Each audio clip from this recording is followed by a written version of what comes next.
Police ಹುದ್ದೆಗೆ ಅರ್ಜಿ ಹಾಕುವವರು ಎಲ್ಲರೂ ಜಾತಿ ಪ್ರಮಾಣ ಪತ್ರವನ್ನ ಮಾಡಿಸಲೇಬೇಕಾ? ಇಲ್ಲ. ಎಲ್ಲರೂ ಮಾಡಿಸುವ ಅವಶ್ಯಕತೆ ಇಲ್ಲ. ಯಾರ್ಯಾರು ಎಸ್ಸಿ ಕಾಸ್ಟ್‌ಗೆ ಸಂಬಂಧಪಟ್ಟಿದ್ದಾರೋ ಅದರಲ್ಲಿ ನಿಮ್ಗೆಲ್ರಿಗೂ ಗೊತ್ತಿದೆ ಎಸ್ಸಿ ಕಾಸ್ಟ್ ಅಲ್ಲಿ ಎಷ್ಟು ಒಟ್ಟಿನಲ್ಲಿ 101 ಕಾಸ್ಟ್‌ಗಳು ಬರ್ತವೆ. ಅವರೆಲ್ಲರೂ ಕೂಡ ಜಾತಿ ಪ್ರಮಾಣ ಪತ್ರವನ್ನ ಮಾಡಿಸಲೇಬೇಕು. ಯಾಕೆ ಅಂತಂತಂದ್ರೆ ನಾವು 2-3 ವರ್ಷಗಳ ಹಿಂದೆ ಮಾಡಿಸಿದ್ವಲ್ಲ, ಮತ್ತೆ ನಾವು ಈಗ ಯಾಕೆ ಮಾಡಿಸ್ಬೇಕಂತ ನೀವು ಕೇಳ್ಬೋದು. ಡೈರೆಕ್ಟ್ ಆಗಿ ಕ್ವಶನ್. ಯಾಕೆ ಅಂತ ನಾನು ಹೇಳ್ತೀನಿ ಕೇಳಿ. ರಾಜ್ಯ ಸರ್ಕಾರ ಈ ವರ್ಷ ಒಳ ಮೀಸಲಾತಿ ಅಂದ್ರೆ ಜಾರಿಗೆ ತಂದಿದೆ. ಅದು ಯಾರ್ಯಾರು ಈ ಸರ್ಕಾರಿ ಉದ್ಯೋಗಗಳಿಗೆ ಸಂಬಂಧಪಟ್ಟಂತೆ ಕೆಲವೊಂದು ಮೀಸಲಾತಿಗಳನ್ನ ಆ ಜಾತಿವಾರು ವಿಂಗಡಣೆ ಮಾಡಿದೆ, ಹೌದಲ್ವಾ? ಅದಕ್ಕೋಸ್ಕರ ನಾವು ಏನು ಈ ರಾಜ್ಯ ಸರ್ಕಾರ ಜಾರಿಗೆ ತಂದಿರುವಂತ ಒಳ ಮೀಸಲಾತಿ ಹಿನ್ನೆಲೆಯಲ್ಲಿ ಈಗ ಎಸ್ಸಿ ಕಾಸ್ಟ್ಗೆ ಯಾರ್ಯಾರು ಸಂಬಂಧಪಟ್ಟಿವಲ್ಲ ಅವರೆಲ್ಲರೂ ಕೂಡ ನಾವು ಜಾತಿ ಪ್ರಮಾಣ ಪತ್ರವನ್ನ ಅಪ್ಡೇಟ್ ಮಾಡಿಸ್ಕೊಳ್ಳುವಂತ ಅವಶ್ಯಕತೆ ಅಗತ್ಯ ಈಗ ಬಂದಿದೆ. ಯಾಕಂತ ಕೇಳಿದ್ರೆ ಇದಕ್ಕಿಂತ ಮೊದಲು ನಾವು ಅಪ್ಡೇಟ್ ಮಾಡಿಸುವಂತ ಅಥವಾ ಚೇಂಜ್ ಮಾಡಿಸ್ಕೊಳ್ಳುವಂತ ಅಗತ್ಯ ಇರಲಿಲ್ಲ. ಬಟ್ ಇವಾಗಂತೂ ಬಂದಿದೆ. ಯಾಕೆ ಕೇಳಿ, ಈಗ ರಾಜ್ಯ ಸರ್ಕಾರ ಕಲ್ಯಾಣ ಕರ್ನಾಟಕ ಮತ್ತು ನಾನ್ ಕಲ್ಯಾಣ ಕರ್ನಾಟಕಕ್ಕೆ ಪೊಲೀಸ್ ಇಲಾಖೆಯಿಂದ ಉದ್ಯೋಗಗಳನ್ನ ನೇರ ನೇಮಕಾತಿ ಮಾಡ್ಕೊಳ್ಳೋಕೆ ನಮ್ಗೆ ಅರ್ಜಿಗಳನ್ನ ಕರೆದಿದ್ದಾರೆ. ಸೊ ಅದಕ್ಕೋಸ್ಕರ ನಾವೆಲ್ಲರೂ ಏನ್ ಮಾಡ್ಬೇಕು, ಇವಾಗ ಎಸ್ಸಿ ಕಾಸ್ಟ್ಗೆ ಯಾರ್ಯಾರು ಸಂಬಂಧಪಟ್ಟಿವಲ್ಲ, ಬೇರೆ ಕಾಸ್ಟ್ ಅವರೆಲ್ಲ 2A 2B ST ಇವರೆಲ್ಲ ಯಾವ್ದು ಬರೋದಿಲ್ಲ.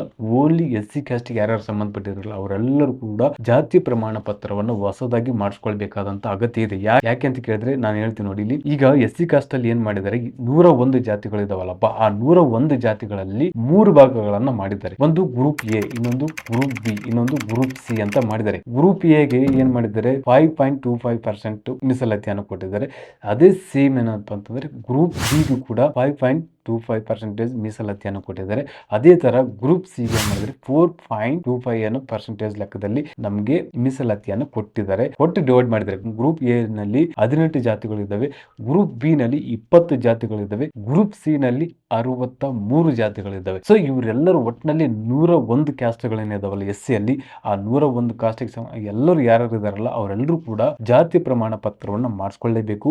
ಮತ್ತೆ ಮಾಡಿಸಿದ ನಂತರ ನೀವು ಪೊಲೀಸ್ ಹುದ್ದೆಗೆ ಅರ್ಜಿ ಹಾಕ್ಲಿಕ್ಕೆ ಅರ್ಹರ್ ಆಗ್ತೀರಿ. ಯಾಕಂತ ಕೇಳಿದ್ರೆ ಅರ್ಹರ್ ಆಗ್ತೀರಿ ಅಂತಲ್ಲ, ಆಗದೆ ಇದ್ರು ಕೂಡ ಹಾಕ್ಬಹುದು, ಹಾಕಕ್ ಆಗಲ್ಲ. ಬಟ್ ಯಾಕಂತ ಕೇಳಿದ್ರೆ ಎಸ್ಸಿ ನಾವು ಪೊಲೀಸ್ ಹುದ್ದೆಗೆ ಅರ್ಜಿ ಹಾಕುವಂತ ಸಂದರ್ಭದಲ್ಲಿ ಅಲ್ಲಿ ಕ್ಯಾಸ್ಟ್ ಅಂತ ಇರುತ್ತಲ್ಲ, ಆ ಕ್ಯಾಸ್ಟ್ ಅನ್ನೋ ಆಪ್ಷನ್ ಅನ್ನ ನಾವು ಸೆಲೆಕ್ಟ್ ಮಾಡ್ಕೊಂಡಾಗ ಅಲ್ಲಿ 2A 2B 3A 3B SC ಅಂತ ಇರ್ತದೆ. ಸೊ ಎಸ್ಸಿ ಕ್ಯಾಸ್ಟ್ ಅನ್ನ ನಾವು ಸೆಲೆಕ್ಟ್ ಮಾಡ್ಕೊಂಡಾಗ ಅಲ್ಲಿ ಸಬ್ ಕಾಲಮ್ ಅಲ್ಲಿ group A, group B, group C ಅಂತ ಬರ್ತದೆ. ಸೊ ನೀವು ಯಾವ ಕ್ಯಾಸ್ಟ್ ಅಲ್ಲಿ ಬರ್ತೀರಿ ಅನ್ನುವಂಥದ್ದು ನೀವು ಅಲ್ಲಿ ತಿಳ್ಕೊಂಡು ಅದ್ರ ಮೇಲೆ ಸೆಲೆಕ್ಟ್ ಮಾಡ್ಬೇಕಾಗ್ತದೆ. ಸೊ ಹೌದಲ್ವಾ? ಸೊ ಆ ಒಂದು ಕಾರಣಕ್ಕಾಗಿ ಈಗ ಆಲ್ರೆಡಿ ನಾವು ಜಾತಿ ಪ್ರಮಾಣ ಪತ್ರ ನಮ್ದು ಇದೆ. ಮೊದಲೇ ನಾವು ಏನು ಈ ವರ್ಷ ಜಾರಿ ಆಗೋಕ್ಕಿಂತ ಮುಂಚೆ ನಾವು ಯಾರು ತೆಗೆಸಿವಲ್ಲ ಅದರಲ್ಲಿ ಜಸ್ಟ್ ಏನಿದೆ, ಯಾವ್ಯಾವ ಕ್ಯಾಸ್ಟ್ ಅಂದ್ರೆ ನಾನು ಬೋವಿ ಅಂತಂದ್ರೆ ಬೋವಿ ಜಾತಿಗೆ ಸೇರಿದವರು, ಮತ್ತೆ ಇನ್ನೊಂದು ಅಂತಂದ್ರೆ ವಲಯ ಅಥವಾ ಮಾದಿಗ ಅಥವಾ ಕೋರಮ ಕೊಂಚ ಅಂತ ಈ ತರ ಜಾತಿಗಳು ಇರ್ತವೆ. ಸೊ ಅದರ ಮುಂದೆ ಏನು ಗ್ರೂಪ್ ಎ, ಗ್ರೂಪ್ ಸಿ ಅಥವಾ ಗ್ರೂಪ್ ಬಿ ಅಂತ ಇರೋದಿಲ್ಲ. ಬಟ್ ಇವಾಗ ಯಾರ್ಯಾರು ಅಪ್ಡೇಟ್ ಮಾಡ್ತಿರಲ್ಲ ಅದರಲ್ಲಿ ನಿಮ್ಮ ಜಾತಿಯ ಮುಂದೆ group A, group B, group C ನೀವು ಯಾವ ಜಾತಿಗೆ ಸೇರ್ಪಟ್ಟರು ಮತ್ತೆ ಯಾವ ಜಾತಿ ಯಾವ ಗ್ರೂಪ್ ನಲ್ಲಿ ಬರ್ತದೆ ಅಂತೇಳಿ ಡಿವೈಡ್ ಮಾಡಿ ಅದರಲ್ಲಿ ನಿಮಗೆ ಜಾತಿ ಪ್ರಮಾಣದಲ್ಲಿ ತೋರಿಸ್ತಾ ಹೋಗ್ತಾರೆ. ಆ ಒಂದು ಉದ್ದೇಶದಿಂದ ನೀವೆಲ್ಲರೂ ಕೂಡ ಜಾತಿ ಪ್ರಮಾಣ ಪತ್ರ ಮಾಡಿಸಲೇಬೇಕಾಗ್ತದೆ. ಇನ್ಕಮ್ ನಡೀತದೆ. ನೀವು 5 ವರ್ಷಗಳಿಂದ ಒಂದು 2-3 ವರ್ಷಗಳ ಹಿಂದೆ ತೆಗೆದ್ರು ಕೂಡ ಅದು ಓಕೆ. ಬಟ್ ಇವಾಗಲೂ ಕೂಡ ನಡೀತದೆ. ಅದು 5 ವರ್ಷಗಳವರೆಗೂ ಅದರ ಕಾಲಾವಧಿ ಇರುತ್ತೆ. ಸೊ ಈಗ ಯಾರ್ಯಾರು ನೀವು ಜಾತಿ ಪ್ರಮಾಣ ಪತ್ರವನ್ನು ಮಾಡಿಸಿಲ್ಲ ಅವರೆಲ್ಲರೂ ಕೂಡ ಮಾಡಿಸಿದ ನಂತರ ಪೊಲೀಸ್ ಹುದ್ದೆಗೆ ಅರ್ಜಿ ಹಾಕಿದೆ ಅಂತ ನಾನು ಹೇಳಕ್ಕೆ ಇಷ್ಟಪಡ್ತೀನಿ. ಸೊ ಸಾಧ್ಯವಾದಷ್ಟು ಬೇಗ ಮಾಡಿಸ್ಬೇಕು. ಯಾಕಂತ ಕೇಳಿದ್ರೆ ನಿಮಗೆ ಕಾಲಾವಕಾಶ ಜಾಸ್ತಿ ಇಲ್ಲ. ಕೇವಲ ಇರದೆ ನಿಮಗೆ 1 ತಿಂಗಳ ಅವಕಾಶ ಇರಲಿ.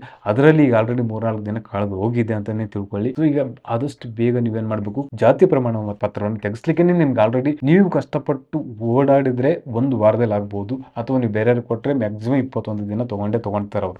ಸೊ ಆದಷ್ಟು ಬೇಗ ನೀವೇ ಒಂದು 2-3 ದಿವಸದಲ್ಲಿ ಓಡಾಡಿ ಸ್ವಲ್ಪ ಅದನ್ನ ಮಾಡಿಸ್ಕೊಂಡು ಅಪ್ಲಿಕೇಶನ್ ಹಾಕಿಬಿಟ್ಟು ಸ್ಟಾರ್ಟ್ ಮಾಡಿ, ಓದಕ್ಕೆ ಸ್ಟಾರ್ಟ್ ಮಾಡಿ. ಅವಾಗ ನಿಮ್ಗೆ ಯಾವುದೇ ಟೆನ್ಷನ್ ಇರೋದಿಲ್ಲ. ಇಲ್ಲಾಂದ್ರೆ ಅದು ಮಾಡಿಸಲ್ಲ ಇದು ಮಾಡಿಸಲ್ಲ ಯಾವಾಗ ಅಪ್ಲಿಕೇಶನ್ ಆಗಲ್ಲ ಅಂತ ಸುಮ್ಮನೆ ನಿಮ್ಗೆ ಸ್ವಲ್ಪ ಎಲ್ಲ ಕನ್ಫ್ಯೂಸ್ ಆಗ್ತದೆ, ಕ್ಲಮ್ಸಿ ಆಗ್ತದೆ. ಸೊ ಅದಾಗಬಾರ್ದು ಅಂತಂದ್ರೆ ಫಸ್ಟ್ ನೀವೇನ್ ಮಾಡಬೇಕು, ಜಾತಿ ಪ್ರಮಾಣ ಪತ್ರವನ್ನು ಮಾಡಿಸ್ಲಿಕ್ಕಾಗಿ ಅದಾದ ನಂತರ 1 ವಾರ ನಂತರ ಬರುತ್ತೆ. ಸೊ ಅದಕ್ಕೆ ಅಲ್ಲಿವರೆಗೂ ಓದ್ರಿ. ಅದು ಬಂದ ತಕ್ಷಣ ನೀವು ಅಪ್ಲಿಕೇಶನ್ ಹಾಕ್ಬಿಟ್ಟು DD ಕಟ್ಬಿಟ್ಟು ಏನ್ ಮಾಡ್ರಿ, ನೀವು ಓದಕ್ಕೆ ಸ್ಟಾರ್ಟ್ ಮಾಡ್ರಿ. ಎಕ್ಸಾಮ್ ಯಾವಾಗಾದ್ರೂ ಮಾಡ್ರಿ. ಆಲ್ರೆಡಿ ಎಕ್ಸಾಮ್ ಡೇಟ್ ಕೂಡ ಫಿಕ್ಸ್ ಆಗಿದೆ, ಹೌದಲ್ವಾ? ಆಗಸ್ಟ್ ಅಲ್ಲಿ ಫಿಕ್ಸ್ ಆಗಿದೆ.